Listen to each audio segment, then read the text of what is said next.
the link for the first session? Yeah. Okay, good. I mean, in terms of the video, did I send the link? Yes, you did. Yeah. Okay, good, good, good. All right, so as I mentioned, we're going to start our day 2 of this bootcamp in week 1, and it's just a general introduction of the cloud computing and what we expected from cloud community to do, and also we'll be talking about the activities that you will be submitting for next for Wednesday, basically. So the terminology of that's sprung up fairly. The cloud basically is a terminology that sprung up fairly recently in terms of computing history, and it seems quite complicated and can often be dealt with or explained as a bit of a dark art. But the easiest way to think of the cloud, I believe, that is computer, but it's just placed somewhere else. You don't have to worry about maintaining or the maintenance or dealing with all the components, all these stuff. It's just a job that you are paying them to do as a luxury service, basically, for them to sort out and making sure that your work that works for you. As far as the setup and maintenance running your application goes, that's down to you, basically, to make sure it all works on there. It all works, but it's up to them to maintain that. So your part of the cloud is to run your application, uh, uh, to, to set up the experience, all the stuff that you need to work in there. But the maintenance part is for the cloud providers. Anyone has any questions? I believe I heard some. Okay. So what we're going to talk about today is what is the cloud and why we're using the cloud, basically, or why you want to use the cloud, and the common services, and we'll be discussing some major cloud providers. We'll list them out, and we'll talk about the cloud and big data, and finally we'll talk about the cloud and Internet of Things, or what you can call it IoT. Okay. I'll try to give a bit of me on the bones, or as what we mean by big data and Internet of Things, as well. A bit of subjective, but we can put a discussion more on the technology and terminology, and see what you can understand as well later today in terms of all these things. Okay. So what is the cloud? Do you have any idea, basically, before I start, do you have any idea of the cloud? And what do you think the cloud is and how we use it? Mohammed, this is Narendra. Can I speak? Yes, sure. Hello. Mohammed, can you hear me? Yes, I can. Go ahead. Yeah, I mean, basically, do we think that cloud computing is something where all of the storage, the computing power, the storage, the computing, all the maintenance of a thing is done online rather than on physical data servers? It could be, but there are different parts for the cloud, and the storage is one of them, basically. Computing, storage, computing, access management.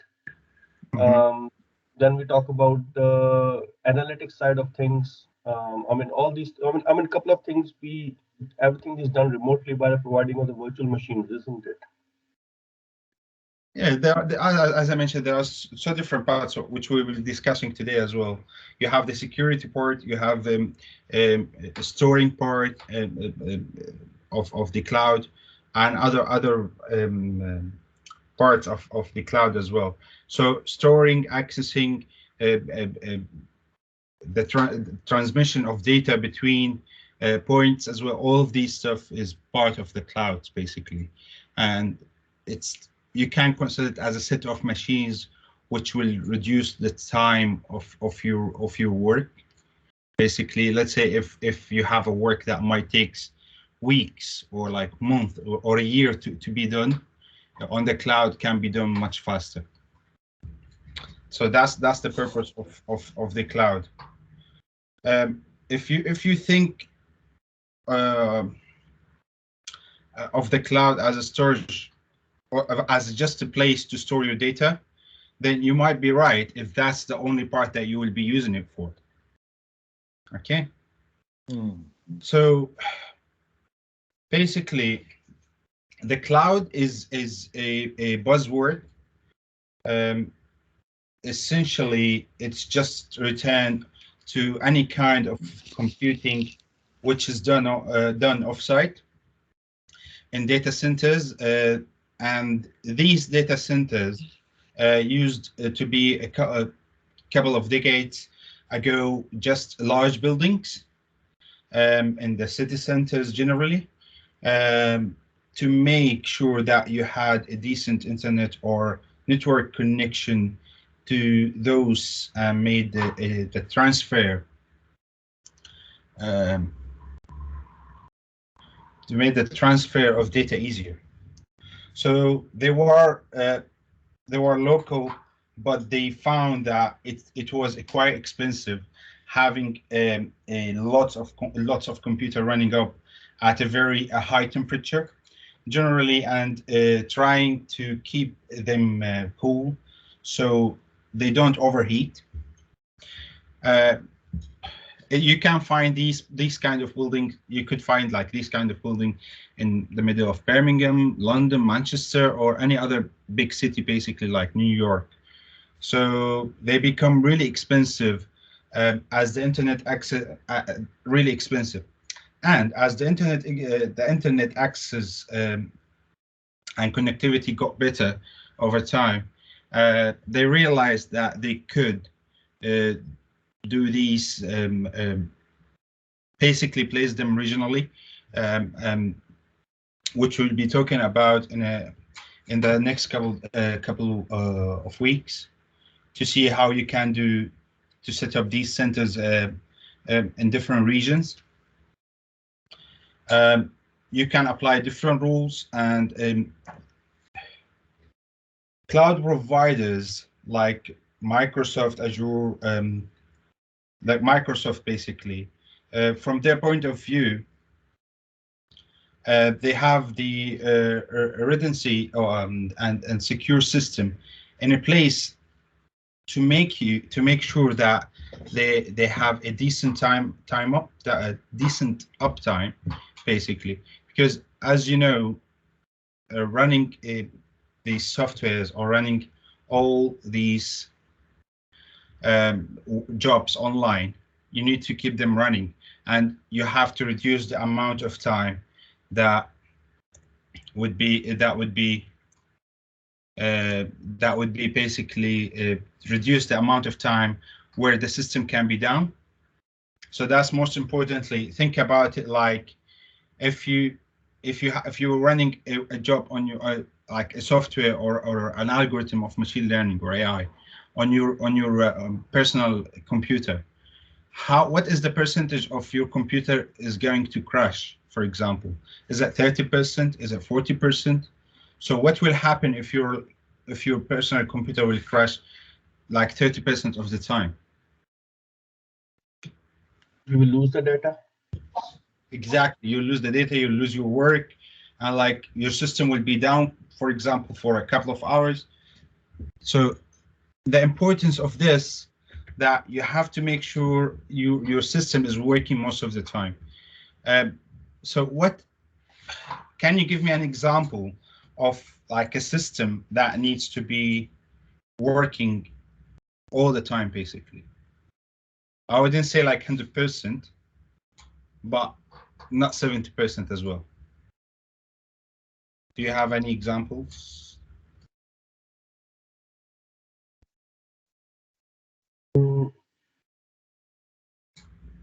When you talk about bit system, Mohammed, you're talking about, are you talking about the utility, for example, power utilities, electricity, they need to run 24 hours a day, isn't it? Yeah. So one example that's just in the top of my head is like the healthcare system. So if the healthcare system goes down for a couple of hours a day, for example, how much is going to cost? Or let's say a much well, the most used case nowadays, basically, if you are using Amazon, let's say if Amazon their system goes down for a couple of hours every day, what will happen? How many millions they will lose? It would be a lot, right? So ideally, the system would be like 100% reliable. In reality, while in reality, individual components that you have on your personal laptops or like PCs, it won't provide you with them. So how can you make sure you have 100% reliability of the system? The system would be up 24 hours, let's say.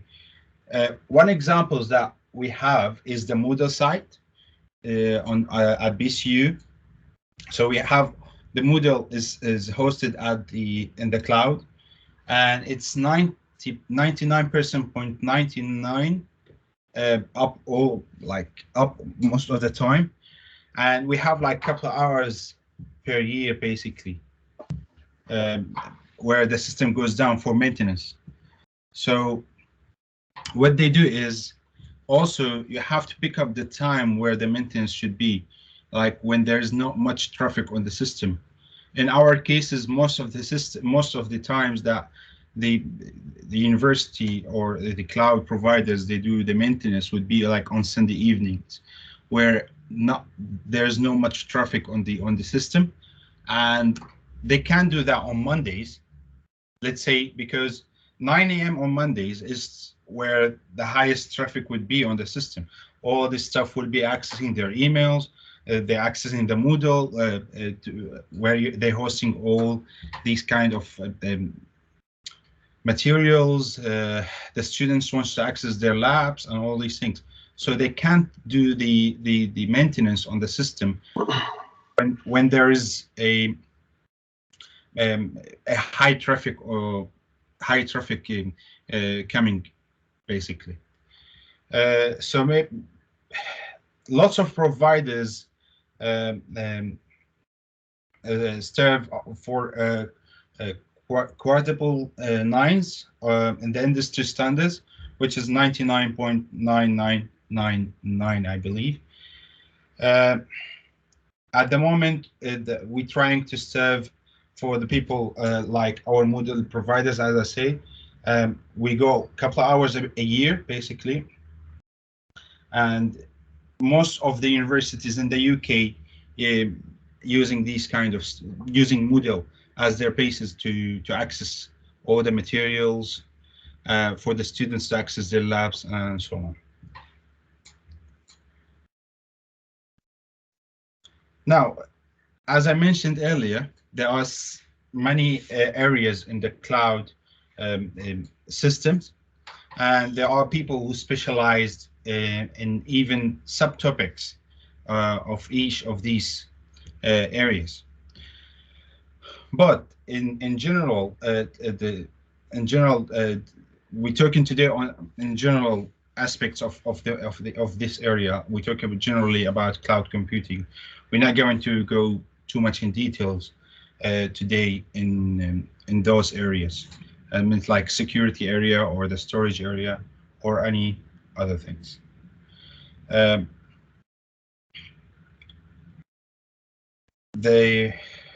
So mostly the use of the cloud services, we use it to run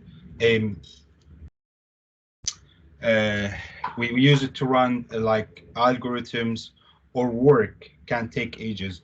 The reason that, let's say, why do I risk it to run an algorithm on my machine while I can run it on the cloud?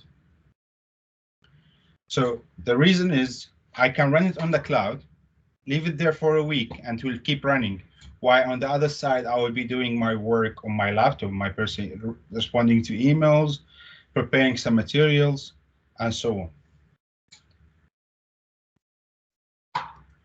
So, summarize this. What's the cloud? We talked about the cloud. What's the purpose of using the cloud, basically? The areas or the branches that the cloud including in terms of cloud storage, cloud processes. We use cloud to run to store data for Internet of Things. Like services like infrastructure as a service. As like DAAS or SaaS. We'll talk about those as well. We'll talk about the security gateway later, and testing as a service. So those are the branches, mostly the branches of the cloud.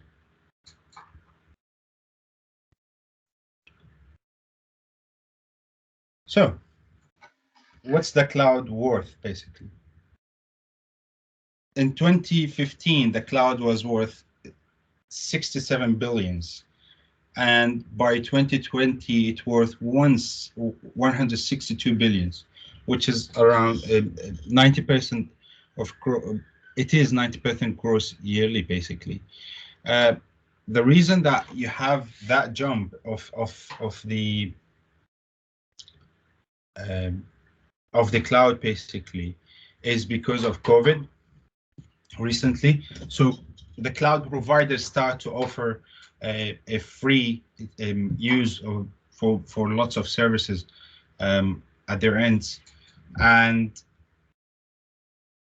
basically the reason is, so after the pandemic is over, so the people keep actually using the cloud, and that's where we see the huge jump of the industry in that industry.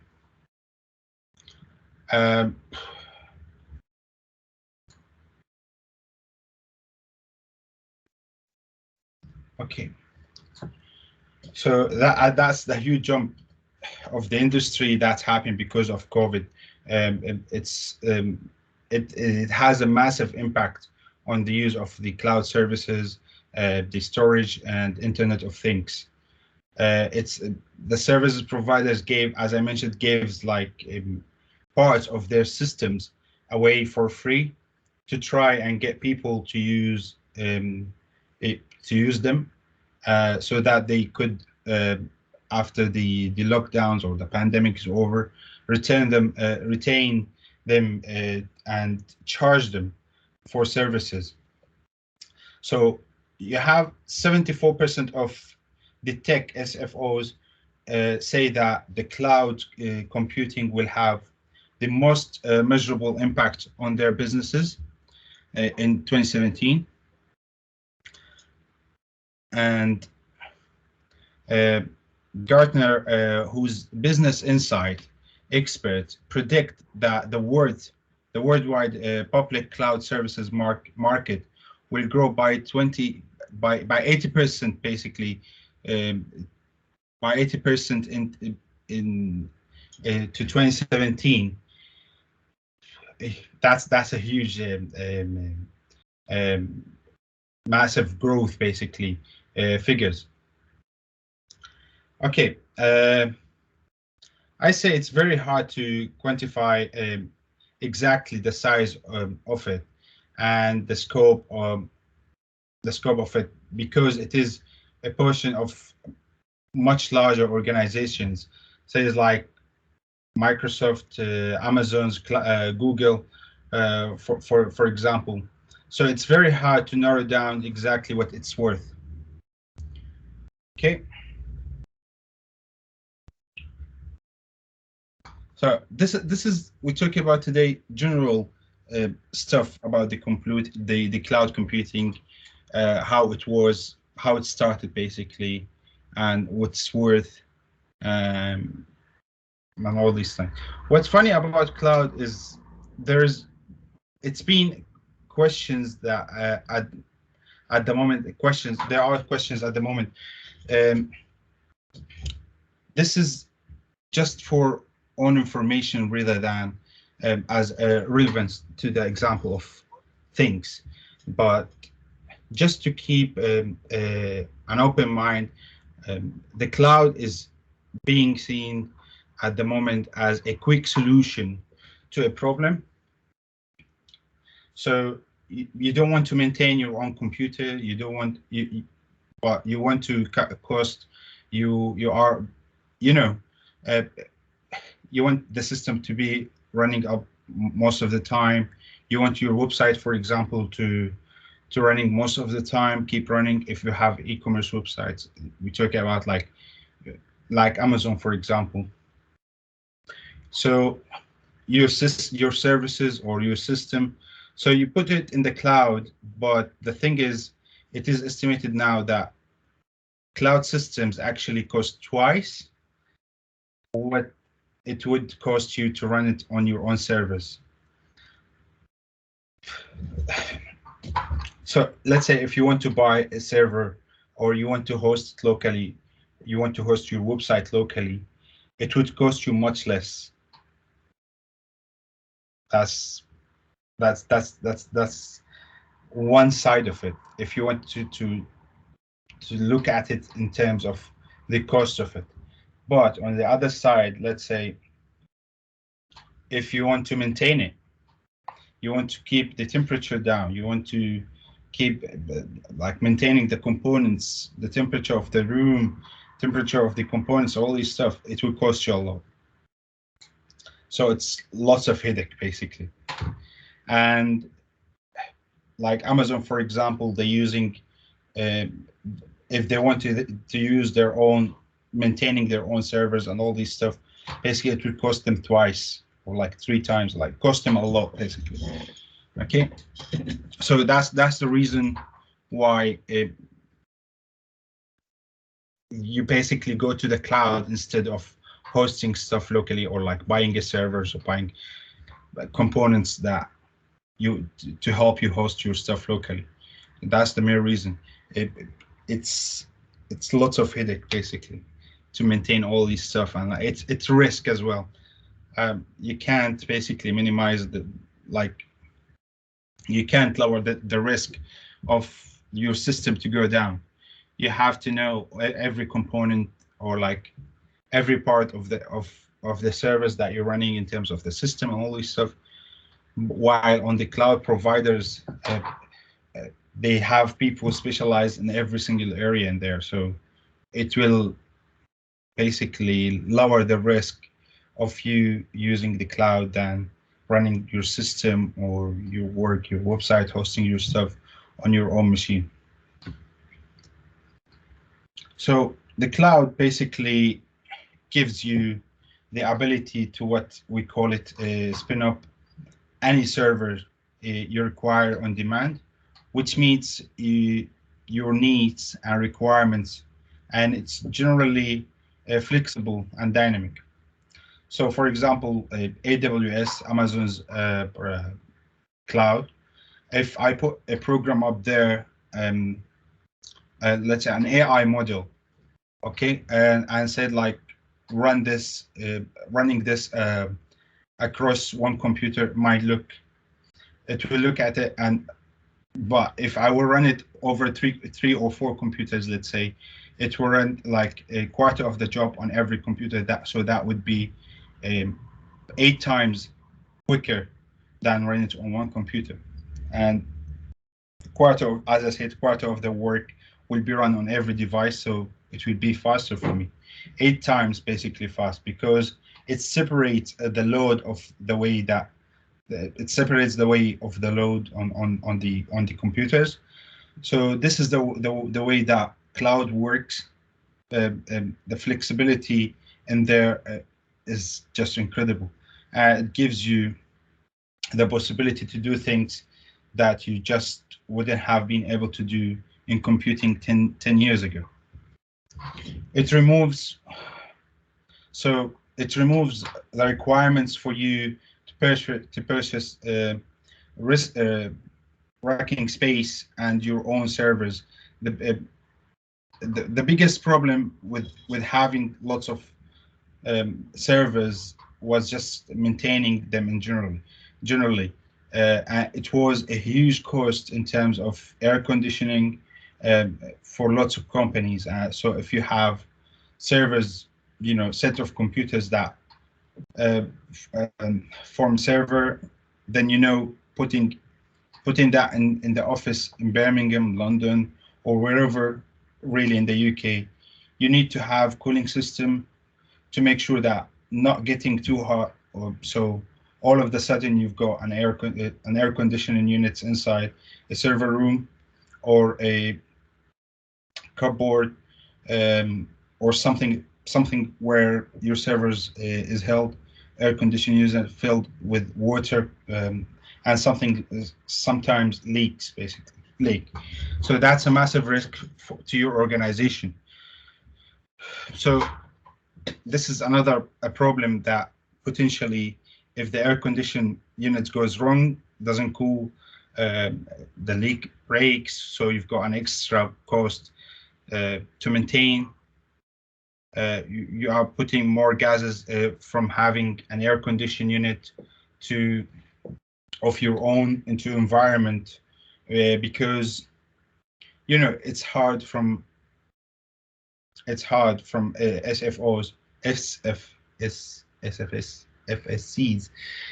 So what the cloud does is the cloud providers have come up with a clever way to for in terms of the cooling down or maintaining the temperature, is that they hosting, basically they building their servers in areas where, or in countries where the temperature is very low.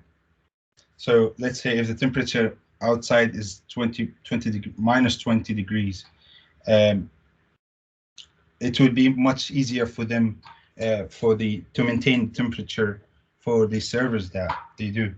And for example, they're hosting in Norway or in Canada, or all these basically countries, the cold countries.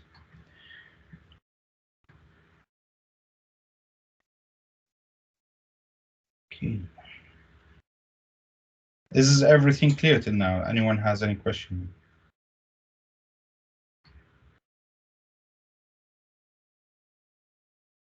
No questions? Do you guys understand everything I'm saying? Do you have any questions, anything? Hi, Mohammed. Yeah, hi. So I just want to make sure you're saying that it's the reason people are choosing to go onto cloud because it's cheaper than keeping servers on site. So basically, the people. So there are so many reasons for the people why they're going to the cloud instead of making their own servers and host all the stuff in there and running all the jobs they have on their servers. One of the reasons is it's more reliable. Basically, the running up of the time maintaining the components or the servers, so they don't have to worry about that. And the other stuff is because let's say it might cost you twice more than basically hosting your own servers, but you're risking it a lot by hosting your own servers. You have to maintain the temperature. You have to keep up doing maintenance for all the servers, all this stuff. So at the end, if you measure it, hosting your own servers and maintaining them and having an air conditioner, all these components that you may need, it might cost you actually more than what you need to pay for the cloud providers. Okay. But you're paying for reliability. That's what you're paying for. Yes. So you don't have to worry about maintaining the devices, and all these stuff basically. So you're not risking lots of things by hosting your work on the cloud. And would you make this decision business to business, depending how large your business is, or do you think it is good for all businesses? So that's what we'll be talking about. Like, basically, there are so many cloud providers. So you make the decision of which cloud, which one I want to be used, and in terms of the spaces, in terms of the how many cores I need in there. So you're making all those decisions based on the requirements that you have, which I think that what you will be doing later in the activity, that you will be in groups to discussing the difference between the providers based on the services they provide. Okay. Thank you. All right. Any other question? Okay. So Amazon started out with using redundancy space and resources on Amazon servers. So different services. So different servers are available based upon different requirements, as I mentioned. So these cloud services, you can go and specify, I need really powerful computer, or I just need a simple computer.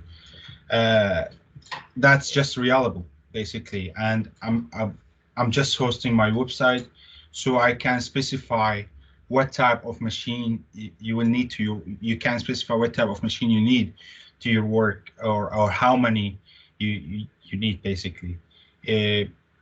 And then let the cloud do the work for you. Okay. The ability to provide a low-cost storage on remote hardware. Most people in the room might basically use cloud storage. So we, like Dropbox, might have come across Google, iCloud, OneDrive. All these hosts of these things are, well, I take it as everyone using some sort of online backup systems or a drive systems, and generally given to you. So I've got an iPhone, I use iCloud, or the university provide me with OneDrive. I do have different parts of my files everywhere, basically. I use Google Drive, so all of these stuff, you might have come across it, but have you basically wondered what's the mechanism behind that, how it works? Why am I using the cloud? So these one of the things as well. So let's say if you got massive amount of data, I've put, let's say the term exabyte. So if you've got the new iPhone, let's say, that just came up recently, it has the lowest aspect of that has 128 gigabytes of storage. So that quite a lot of photos, you know, couple of few thousands photos, musics, might be stored in 128 gigabytes of iPhone. So if we had thousands, we talked about this. So yeah, if you have thousands gigabytes of, so you need, that's worth of 10 iPhones basically, worth of storage. Then we've got a terabyte. It's if we have thousands of terabytes, then we have a petabyte. Okay, and if we have thousands of petabytes, then we call it exabyte.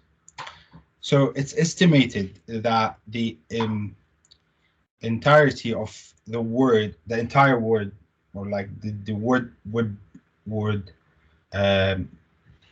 the wide web word be between 1 and 2 exabyte worth of data. So the colossal amount of data that's online. Basically, if you had an exabyte of data, says like your Facebook and you're collecting data collected and understood offline, all the information about every person that's ever done anything on Facebook, plus what they've looked at, plus what Facebook has heard in the background whilst people have been talking, or like with all Facebook applications, all these stuff are actually stored. So let's say that's the amount of data.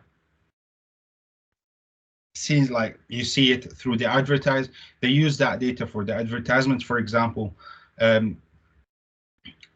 all like the data about all their employees. So what if they want to make an entire backup of Facebook, which might be like an exabyte of data? How would they get to the cloud? How they put these amount of data into the cloud?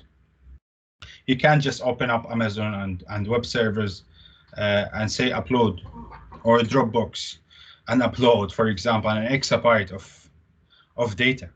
That might take generations, basically. 3 or 4 two generations might take to upload that amount of data to the cloud. So by the connection, it all depends on lots of things, for example, and there are so many ways that they're using to upload or making backups of that amount of data. Okay, so what we do is that there are some very big trucks called, for instance, the Amazon Web Services version called a snowmobile, I believe. So to the cloud, what we do in there is a very big that very big truck, like the service they provide, the snowmobile.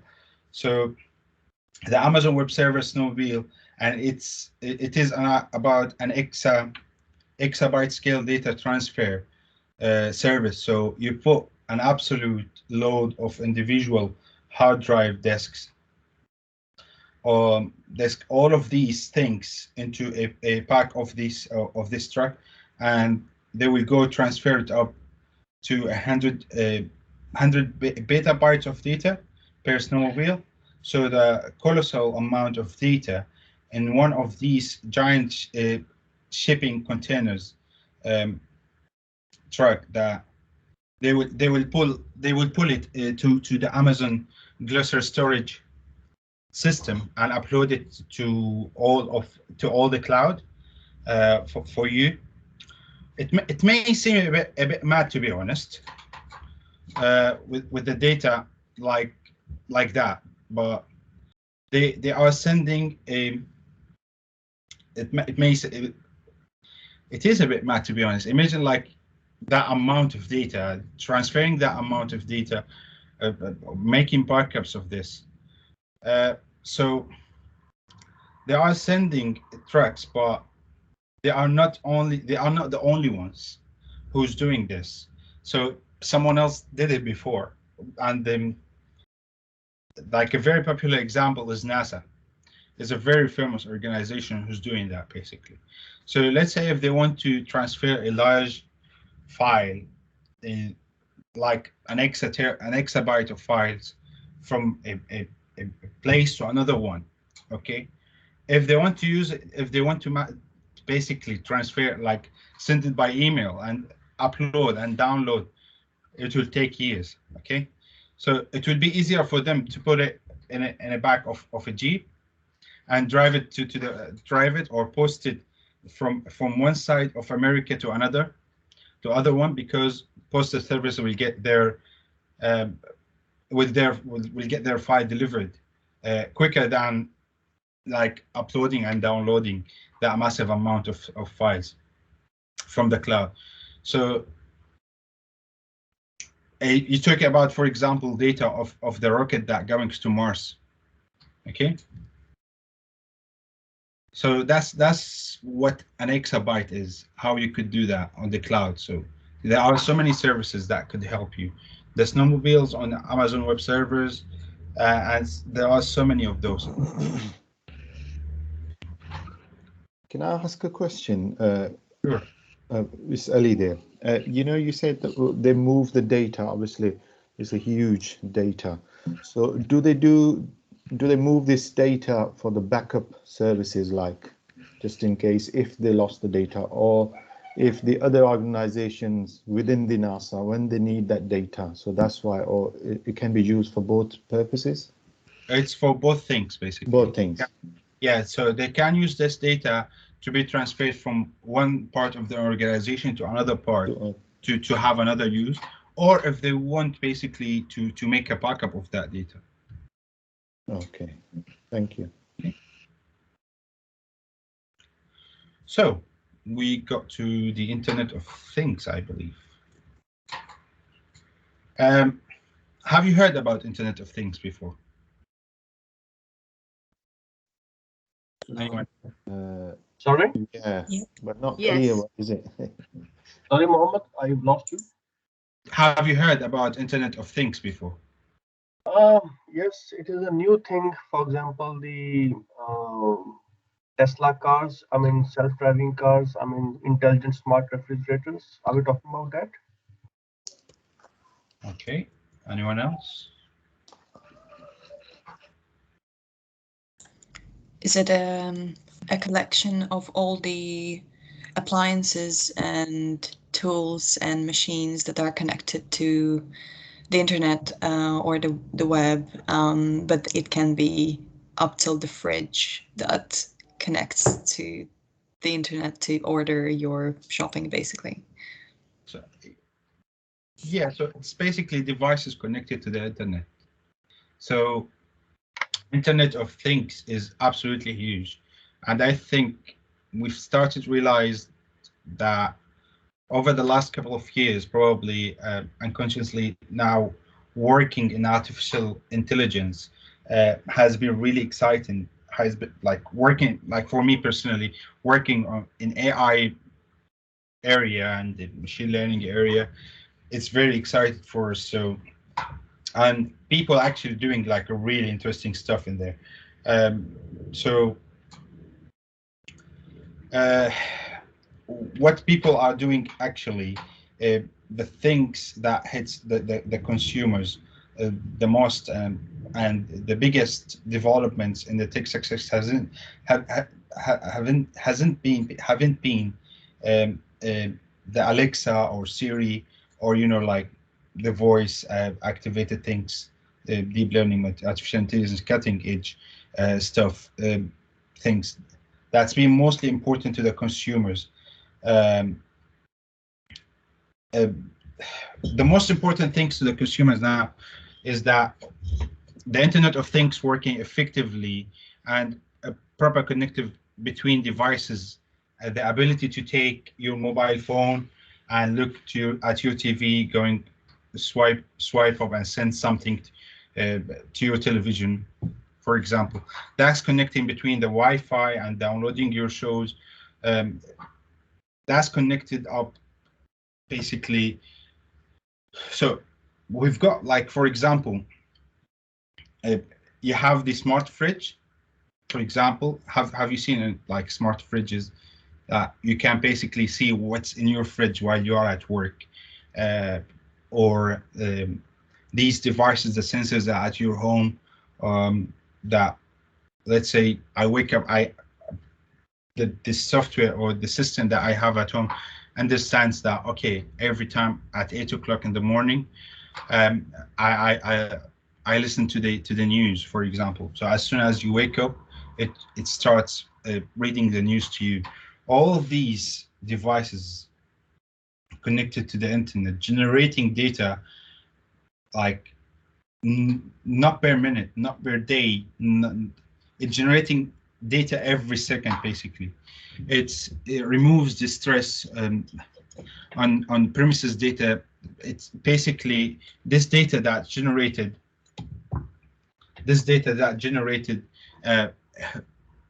it's very huge, and the industry of the IoT, it's becoming bigger and bigger. Let me show you.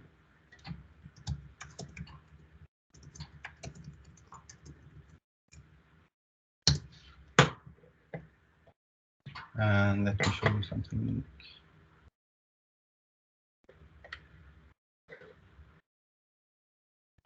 So I think it's here. Can you see my screen still, right? So the number of the connected devices, basically, including the non-IoT devices, it's becoming like a very huge, basically. Okay, so you see the increasement between 2010 till 2025, which is where it's expected to reach around 41.2 billion devices. So that huge amount of data, imagine every second how much the amount of data that these devices are producing. Okay. So different, like I've seen like one of the projects that the student has done. A student has done at BCU that is installing different IoT devices in the room. Basically, it measures the temperature in the room, and these devices are connected to each other, also connected to the system, where it starts changing the temperature in the room based on the values that starts collecting. Okay, so it's not too hot, it's not too cold, where it is perfect temperature in the room. We've mentioned the fridge, where like one of these smart fridges that you can look inside remotely.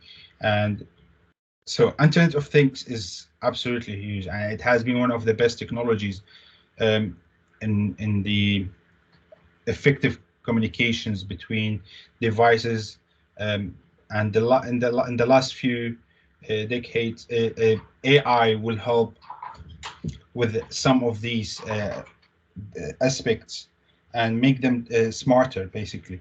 But the sheer fact that these things are talking to each other is massive market.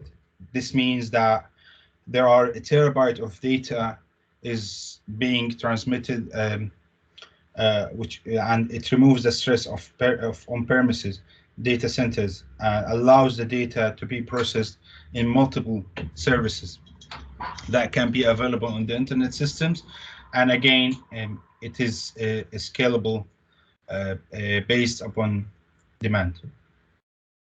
So I'm not going into too much in these stuff, because we'll be going through them later in the upcoming weeks, and see how we can use them and all these stuff. So one example of the Internet of Things that I personally use is the Raspberry Pi. It's a microcomputer, basically, that you can buy the device for like 30 or 40 quid.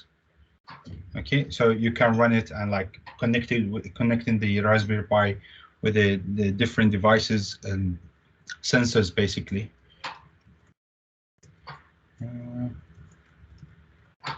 Sensors. So if you haven't seen the Raspberry Pi, it's just like this. So this is a Raspberry Pi. It's a microcomputer. You can connect sensors to it and start collecting data, like the temperature, the humidity, like movement sensors, and all these stuff. So this is like the sound systems and like sensors and all this stuff. So you can use these. This is the ultrasonic, for example, one.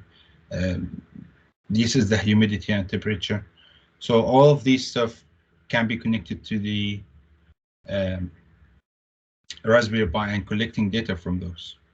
So you can do lots of things with the Raspberry Pi, basically. So database, big data, and NoSQL. I believe that some of you came across that one of the requirements, I think one of you mentioned earlier today, that one of the requirements they need in the jobs that to have SQL, like to know SQL, right? So database, big data, and NoSQL is sort of a definition roughly big, they are a scale up, which will move from just general data to big data. The thing with the databases in the cloud is that you can have massively scalable ones very easily, and massive reliable and fast connection between them. So having database that's massive is a very well, but if your connection to it and be able to pull data out from the database takes long time. Each time you need to query it, to ask for some information, then there is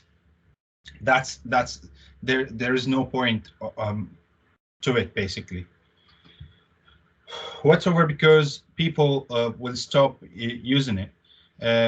It's will using it a huge amount of processing power for big data in the cloud, and so without the use of cloud and big data would be feasible for many smaller businesses to operate the way they are. NoSQL is a new buzzword, so I think some of you, as I mentioned, came in up with the like jobs adverts, or would have come across SQL. So I know someone's defined that earlier in the morning, that and asked about like one of the jobs that are requiring SQL, knowing SQL and all these things. Let me just close my email so as to stop communications. So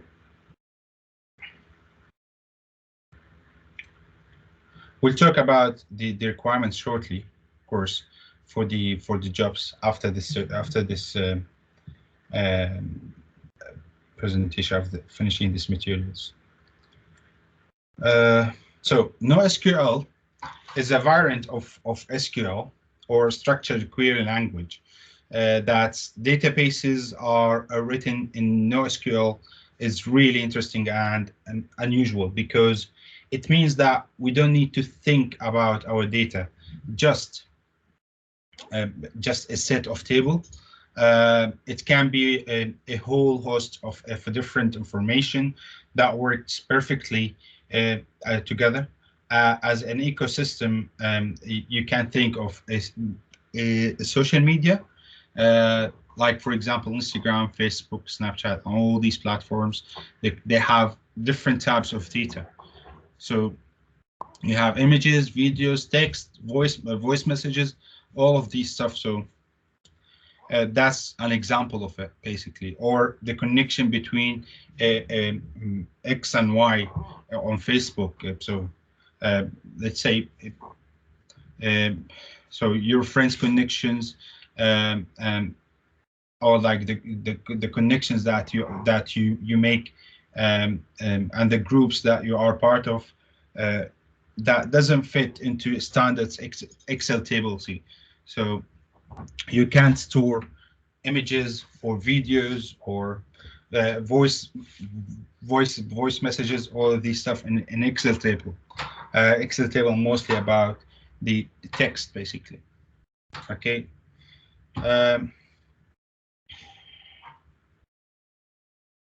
So you can store lots of things.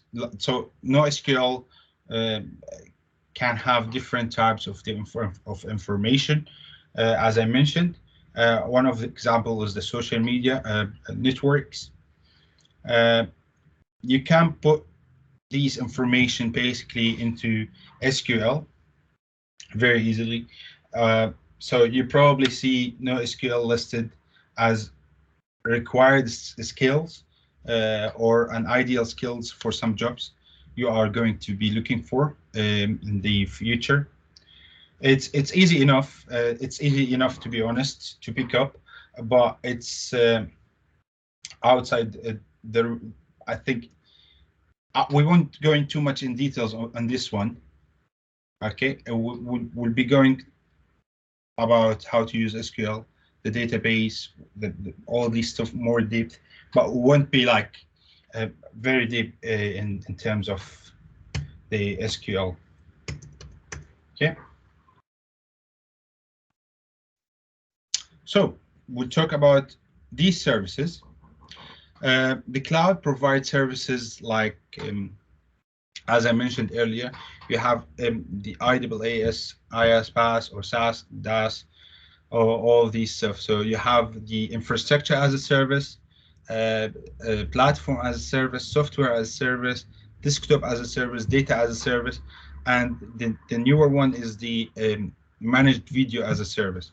We'll go towards these stuff later in the. So basically, it's present all any kind of service. Basically, the I presents the type of service, okay, and then IaaS or IaaS, PaaS, and all this stuff. We'll talk about this later in the coming weeks. We'll go more in depth about those stuff in Microsoft Azure, I believe. So now we'll be looking into the infrastructure of these. So I'm going just to skip these stuff because we're going to talk about them in details later. So now I'll just cloud service providers. We have different providers, but these are the major 5 providers we have at the moment. We have Amazon Web Services, Microsoft Azure, Google Platforms, IBM Cloud, and DigitalOcean. So it depends basically. Depends from basically we have from smaller ones or medium one size. Depends on your location and what you're looking for to do, but it's the essence of basically, as I mentioned, based on what you need from the servers or what you need to do on the cloud, you choose your server to be a mid-size or a large size, a medium-sized server. Do you want to run it like AI stuff? Do you want to host website, your website, for example? So you choose the server based on what you're actually doing. Okay, so the main ones that will be like the main ones are going to be the Amazon and Microsoft platforms. To lesser the extent, you have IBM iCloud and DigitalOcean to digitalize. This digitalization is quite relatively cheap, quick to set up with, but doesn't have lots of. Which I'm talking about, DigitalOcean doesn't have lots of intelligent systems or services, while Microsoft, Google, and Amazon have more of the intelligent system, and Amazon is better suited for implementation. Google Cloud services are very quick. They have their own computer chips to work with. So though, but on the other side, IBM is a bit unusual because it has some of the incredible services that they are just bolted for free, but that doesn't make it. But actually, it makes it more expensive. I'm not going to go too much in details with these because your task for today is actually to group up and discuss the web servers, the cloud servers, sorry. I think I uploaded the, okay, let me just upload it.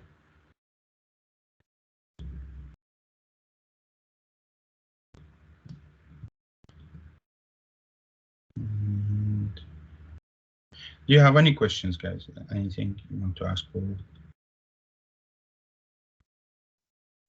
So it will be a group of 3 today, okay? And I've already added you into groups. Okay, so you have group 1, 2, we have 13 groups, I guess. We'll be going more in details in a bit about what to do in there. And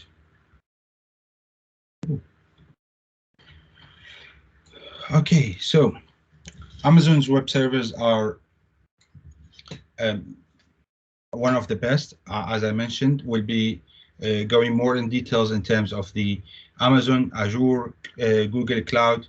So the advantage of using the cloud, that it is flexible, easy to use, and as I discussed with you guys, that it's cheaper than buying hardwares and maintaining them. It is disposable. So once you finish your job on the cloud, once your job is done there, you can easily just say get rid of it. Okay, and it is excellent for startups, small businesses, and enterprise.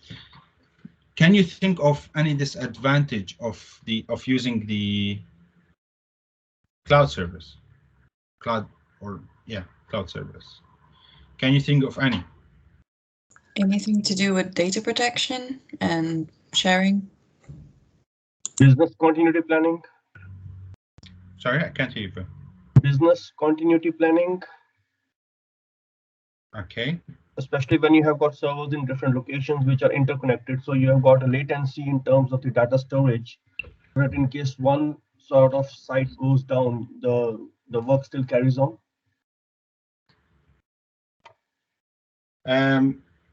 So basically, in terms of the disadvantages, security is one of them. If you have a limited control over our data, or what if the servers is turned off? So what if, like, AWS, for example, were to go into administration, you don't have your own, you don't own basically the hardware, and all these advantages, basically the price is not fixed, so it depends on what you need. Basically, from the cloud, is the price keep getting up and up. What if we go to a war? So what will happen? Let's say you hosting the servers are hosted in Norway, in Canada, or anywhere around the world. What will happen if you don't have this access to all of these stuff? So it's very accessible for illegal activity. So those are the disadvantages of the cloud, basically. I've put here some of the cloud stuff that in terms of the compute storage, some details in here, basically in this table: Internet of Things, and they like Azure or AWS, the Google, IBM, what they provide in terms of the aspects. Yes. Mohammed, just a question. When you're talking about AWS, Azure, and the Google, so are we saying that the basic cloud structure remains, or the principles do remain the same? It is just the terminology varies from the provider to provider? So basically, in terms of from provider to provider, the services they provide, that's what makes difference. So in terms of like storage and security, for example, it depends. Every one of them using different way to deal with these things. No, but the basic principle when you talk about in terms of the compute, storage, backup, database, I mean that remains the same, and it's just a service that's different, isn't it? The pricing may be different. So I don't get your question. Can you repeat again, please? All I'm saying is that the basic cloud concept remains the same, whichever the service provider it may be. Yeah, absolutely, okay. Absolutely. But some of them provide services that the other one doesn't provide. Okay. So like AI services, for example, more intelligent services, and all like DigitalOcean doesn't provide that much intelligent services, for example. Okay, the AI services. So you have to make sure that what the cloud that the cloud provider that you're using is actually offer what you need to do for your work. Okay. So for today's activity, as I discussed with you, I've put you into groups. I will upload this now. So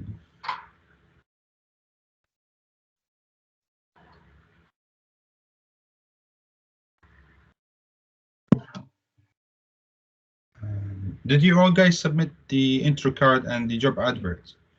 I think Yes. some of you had some issues with uploading the assignment. Is that correct? Yes, that's right. I managed to upload the intro card, but second one I couldn't. I couldn't upload the second assignment. But I had issues as well. I couldn't see my assignments. It says you have no assignments, but then I've managed to upload because I've saved on my laptop. But I've managed to upload both of them. I don't know whether. Basically, I've emailed you as well. Yeah. So basically, the assignment is just a point where you can submit your stuff. Okay. So we discussed. So, sorry to cut you short, Mohammed. Sure. The job adverts, the job analysis assignment. Did Yes. you say to get 2 or 3 jobs and analyze them, or how many did you say? 2 to 3 jobs. Yeah. All right. Okay, that's fine. So it's for you to understand basically what are the requirements in the jobs that in this field, in the data field, as an analyst, as a scientist, as an engineer, and data engineer, all these things. All right. I'll show you some examples today as well. Okay. Let me try to find an example of the group.